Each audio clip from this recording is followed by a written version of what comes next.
Hello friends, welcome to my YouTube channel study geography. I hope you are doing great. इस video में हम लोग बात करेंगे नवोदय विद्यालय समिति से आई रिक्रूटमेंट के बारे में। यहाँ पे जो सिलेक्शन होगा वो सीबीटी और इंटरव्यू के माध्यम से होगा। सीबीटी यानी कि कंप्यूटर बेस्ड टेस्ट। इसमें महिला वर्ग के लिए इंटरव्यू नहीं रखा गया है, लेकिन उन्हें भी सीबीटी देना होगा। ये डिपेंड करेगा कि उनका इंटरव्यू होगा या नहीं उनके सीबीटी के परफॉर्मेंस पे। तो सीबीटी सबके लिए कंपलसरी है, उसमें महिला वर्ग भी अपीयर होंगी। और इसमें जो सेंटर होगा आपका कंप्यूटर बेस्ड टेस्ट का, वो बहुत सारे सिटीज़ में बनाए गए हैं। अगर हम यूपी की बात करें तो यूपी में लगभग 5 से 8 सिटी को लिया गया है सेंटर बनाने के लिए। इसी तरह से बहुत सारे स्टेट में सेंटर बनाया गया है। सेंटर कहाँ कहाँ बनाया गया है ये भी हम लोग देख लेंगे।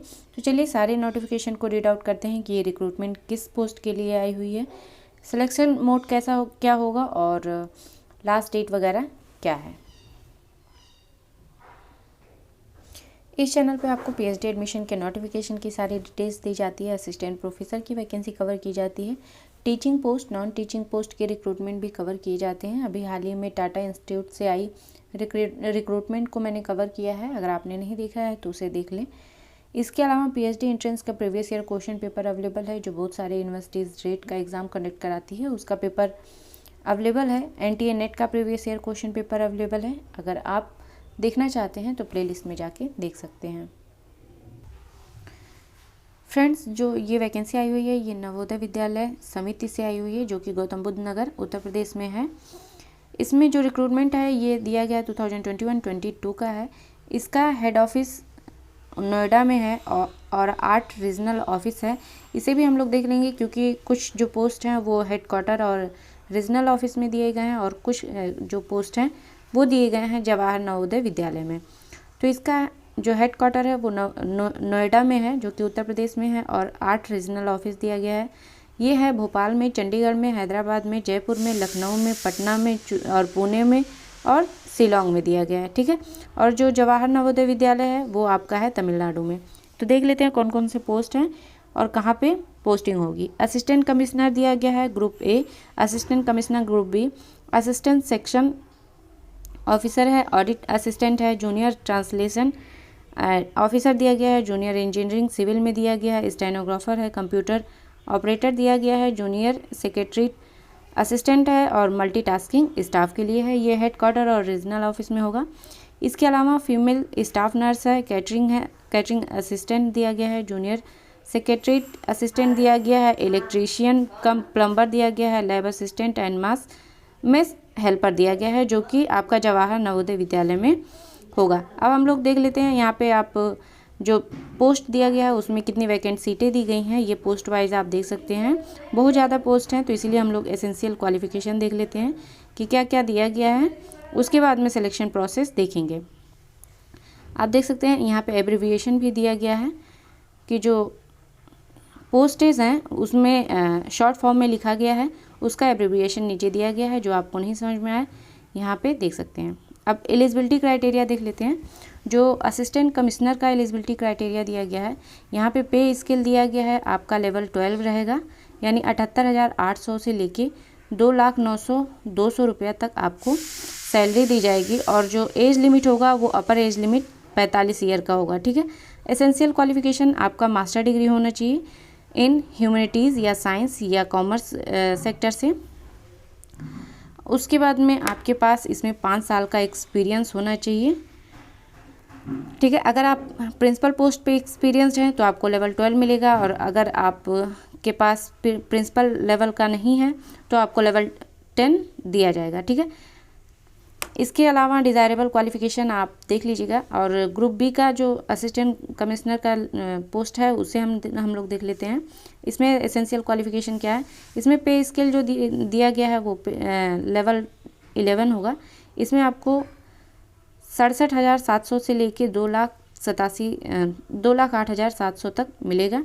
इसमें अपर एज लिमिट जो दिया गया है वो 45 ईयर है। और एसेंशियल क्वालिफिकेशन है ग्रेजुएट डिग्री होना चाहिए आपके पास, और इसमें एक्सपीरियंस आपके पास होना चाहिए। ठीक है। एक्सपीरियंस हो एडमिनिस्ट्रेटिव में होना चाहिए, फाइनेंशियल मैटर को रिजॉल्व करने में होना चाहिए, ये किसी स्टेट गवर्नमेंट या किसी ऑटोनोमस बॉडी से क्वालिफाई होना चाहिए। इसके अलावा फीमेल स्टाफ नर्स दिया गया है, इसमें एसेंशियल क्वालिफिकेशन पे स्केल देख लेते हैं, लेवल 7 का होगा। अपर एज लिमिट जो है वो 45 ईयर है।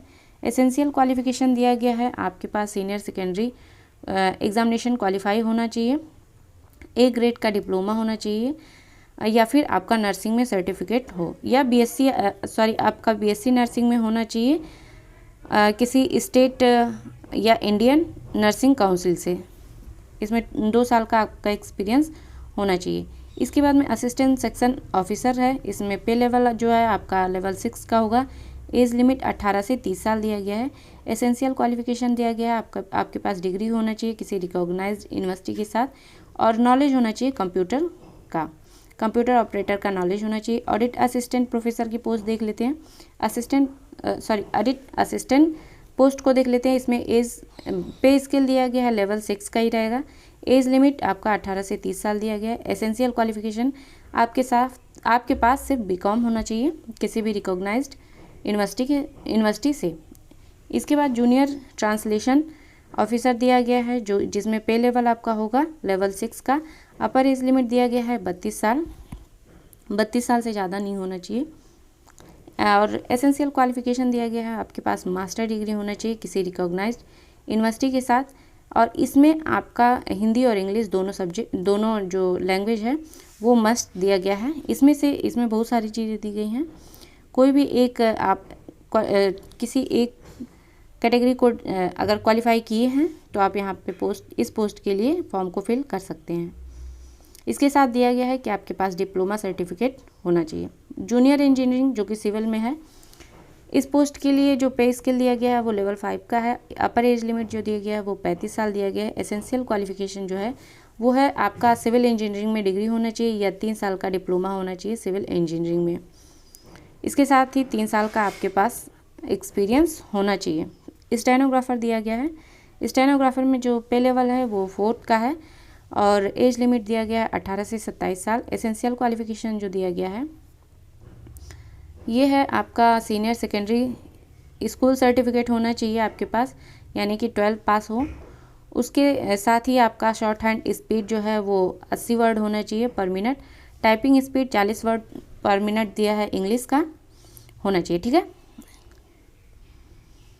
उसके बाद कंप्यूटर ऑपरेटर दिया गया है। कंप्यूटर ऑपरेटर का जो पे स्केल है वो लेवल 4 है, यानी 25,500 से लेके आपको 81,100 रुपया तक मिलेगा। एज लिमिट दिया गया है 18 से 30 साल। एसेंशियल क्वालिफिकेशन है आपके पास डिग्री होना चाहिए। इसके अलावा आपके पास स्किल होना चाहिए वर्ड प्रोसेसिंग में, डाटा एंट्री में 1 साल का एक्सपीरियंस यहाँ पे 1 साल का आपका डिप्लोमा होना चाहिए। इसके साथ ही आपके पास 1 साल का डिप्लोमा हो कंप्यूटर में रिकॉग्नाइज्ड इंस्टीट्यूट के साथ। कैटरिंग असिस्टेंट का दिया गया है, जिसमें अपर एज लिमिट दिया गया है 35 साल, और पे लेवल दिया गया है, पे स्केल पे आपको लेवल 4 ही मिलेगा, 25,500 से लेके 81,100 रुपये तक। जो एसेंशियल क्वालिफिकेशन है इसमें आपका 10th होना चाहिए, यानी कि सेकेंडरी स्कूल क्वालिफाई होना चाहिए। 3 साल का कोई डिप्लोमा होना चाहिए आपके पास कैटरिंग में, या फिर इसी के इक्विवेलेंट कोई डिप्लोमा आपके पास हो किसी रिकॉग्नाइज्ड इंस्टीट्यूट में, ठीक है।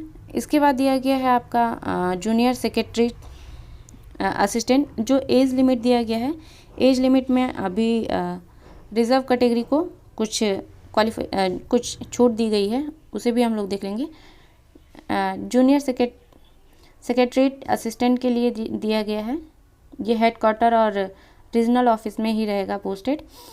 पे स्केल है लेवल 2 का दिया गया है, यानी 19,900 से लेके 63,200 तक मिलेगा। एज लिमिट जो दिया गया है वो 18 से 30 साल है।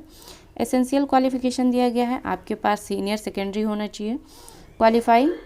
इसके साथ ही टाइपिंग स्पीड दिया गया है 30 वर्ड रहना चाहिए, 30 वर्ड पर मिनट इंग्लिश में होना चाहिए और 25 वर्ड पर मिनट हिंदी में। इसके बाद जूनियर सेक्रेटरीट असिस्टेंट का दिया गया है, जो कि जवाहर नवोदय विद्यालय में होगा। इसमें पे स्केल लेवल 2 का है, 19,900 से लेकर 63,200 तक। एज लिमिट 18 से 27 वर्ष के लिए है। इसमें भी सेम ही एसेंशियल क्वालिफिकेशन है, आपके पास 12 होना चाहिए, प्लस टाइपिंग स्पीड जो है वो 30 वर्ड होना चाहिए पर मिनट इंग्लिश का और 25 वर्ड पर मिनट हिंदी का होना चाहिए। इलेक्ट्रीशियन कम प्लम्बर का दिया गया है, जिसमें कि पे स्केल दिया है लेवल 2 का 19,900 से लेकर 63,200 तक मिलेगा। एज लिमिट दिया गया है बिटवीन 18 साल से लेकर 40 वर्ष तक। एसेंशियल क्वालिफिकेशन आपके पास 10th होना चाहिए और ITI सर्टिफिकेट होना चाहिए या इसी के इक्विवेलेंट कोई सर्टिफिकेट हो। इसके साथ ही आपके पास 2 साल का एक्सपीरियंस होना चाहिए।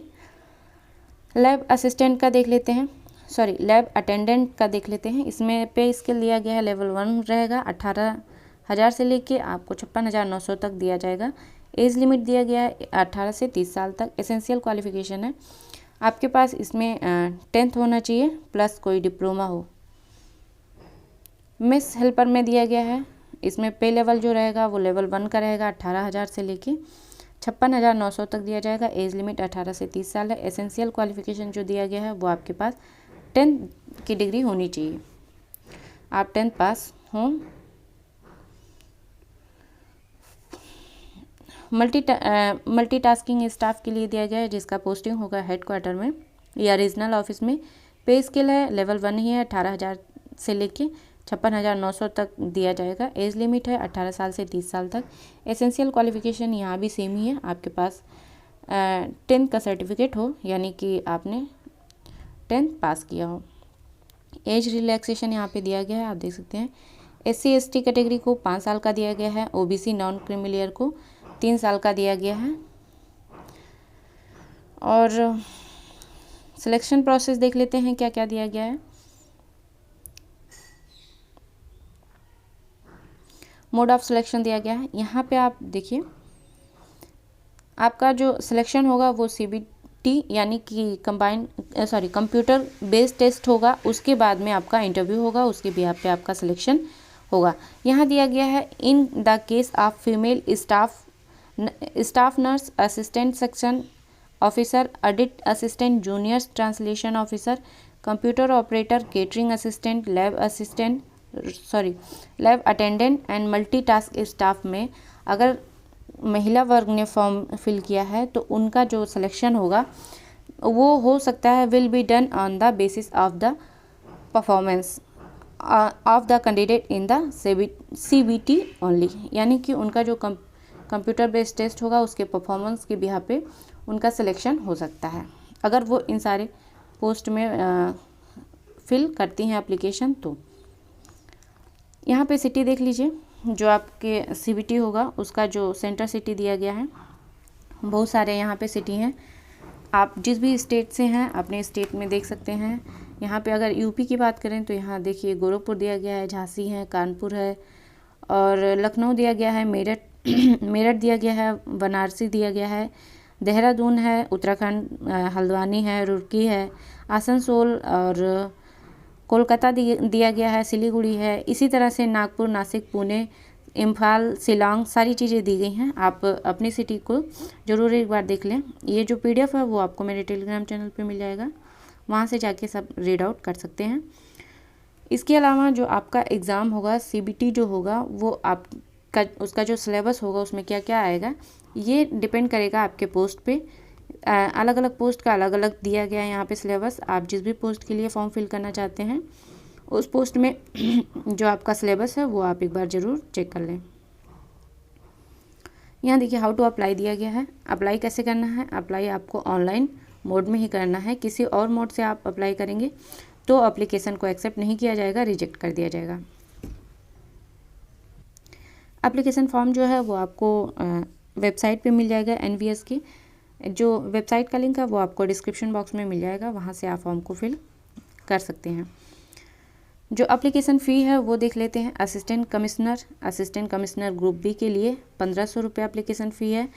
फीमेल स्टाफ नर्स के लिए 1200 रुपया दिया गया है। और अदर जो दिया गया है असिस्टेंट सेक्शन ऑफिसर के लिए, ऑडिट असिस्टेंट के लिए, junior translation officer, junior engineering वगैरह के लिए 1000 रुपया दिया गया है। लैब लैब अटेंडेंट के लिए, मेस हेल्पर, मल्टीटास्किंग स्टाफ के लिए दिया गया है 750 रुपये। ये एप्लीकेशन फ़ी है जिसे पे करके आप एप्लीकेशन फॉर्म को फिल कर सकते हैं। इम्पॉर्टेंट डेट देख लेते हैं। इम्पॉर्टेंट डेट दिया गया है, जो रजिस्ट्रेशन ओपन हुआ है वो 12 जनवरी 2022 से ओपन हुआ है। रजिस्ट्रेशन जो क्लोज होगा वो आपका 10/2/2022 तक होगा, यानी कि आप अगर रजिस्ट्रेशन 10 तक कर ले रहे हैं तो एप्लीकेशन फॉर्म की जो फ़ी है उसे आप 12 तक पे करके एप्लीकेशन को सबमिट कर सकते हैं। जो आपका CBT होगा वो आपका 9 मार्च से लेके 11 मार्च के बीच में होगा। ठीक है, जनरल इंस्ट्रक्शन आप एक बार ज़रूर देख लीजिएगा क्या क्या दिया है। अगर आप फॉर्म को फिल कर रहे हैं तो अपने पोस्ट को आपके पोस्ट से रिलेटेड जितनी भी इन्फॉर्मेशन है उसे पहले आप रीड आउट करिएगा, उसके बाद ही आप फॉर्म को फिल करिएगा। ये जो PDF है वो आपको मेरे टेलीग्राम चैनल पे मिल जाएगा, और जो वेबसाइट का लिंक है वो आपको मेरे डिस्क्रिप्शन बॉक्स में मिल जाएगा। सारे जो एसेंशियल पॉइंट थे उसे हम लोगों ने देख लिया है, और कोई भी क्वेरी हो या कोई सुझाव हो तो आप कमेंट बॉक्स में लिख सकते हैं। मिलते हैं नेक्स्ट वीडियो में, तब तक आप पढ़ते रहिए, आगे बढ़ते रहिए। Thank you.